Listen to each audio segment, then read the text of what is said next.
परभणी शहरातल्या जिंतूर रोडवर हनुमान चौक जामनाका ते जेल कॉर्नर दरम्यान रस्त्यावर अतिक्रमण करून बसलेल्या फळ विक्रेत्यांच्या गाड्या परभणीकरांच्या मुळावर आल्याची बातमी देशोन्नतीने प्रकाशित केली।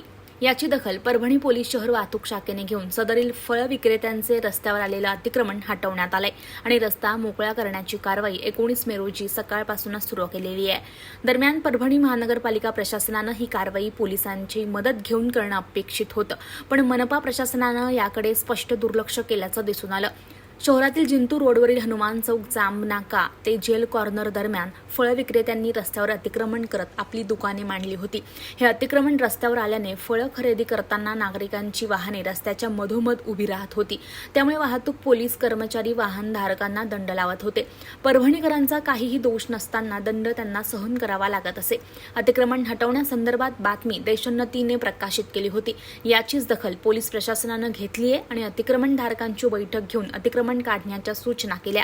पोलीस अधीक्षक रवींद्रसिंह परदेशी आणि अप्पर पोलीस अधीक्षक यशवंत काळे यांच्या सूचनेनुसार वाहतूक पोलिसांनी हे अतिक्रमण 6 फूट काढून रस्ता मोकळा केलेला आहे। अतिक्रमणधारकांनी ठराविक जागा सोडून रस्त्यावर आल्यावर कारवाई केली जाईल असं यावेळी सांगण्यात आलेलं आहे।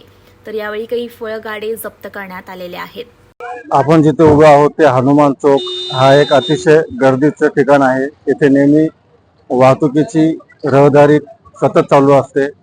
इथून ते आपला पाठीमागचा जो रोड आहे जेल कॉर्नर पर्यंत, इथं फ्रूट धारक इथं फळांची विक्री करतात। फळांची विक्री करता करता आपण ज्या ठिकाणी मी उभा आहे तिथपर्यंत ते फ्रूट लावत पुढे सरकत तिथपर्यंत आले होते।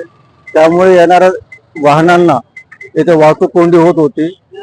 सर्व फ्रूट धारकांची काल आम्ही मीटिंग घेतली। मीटिंग मध्ये त्यांना स्पष्ट सूचना दिल्या की आपण पूर्ण अतिक्रमण मध्ये रोडवर आलेला आहात, आपण आपल्या पद्धतीने अतिक्रमण काढून घ्यावं। काल त्यांना 12 तासाची मुदत दिली होती, त्याप्रमाणे त्यांनी न काढल्यामुळे आज आमची पूर्ण वाहतूक शाखेचे आमचे अधिकारी अंमलदार आलो आणि आम्ही त्यांना मदत करून हे सर्व इथून तर तिथपर्यंत एक 10 फुटाचा रोड आम्ही मोकळा करून घेतलेला आहे।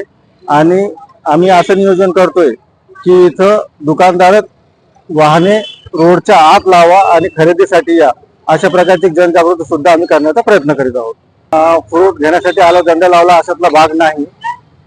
फ्रूट घेण्यासाठी आलेला असेल तो त्यांच्या मध्ये थांबतो, पण तो जर रोडच्या मध्यभागी थांबलेला असेल तर साहजिकच त्याची ती चुकी आहे।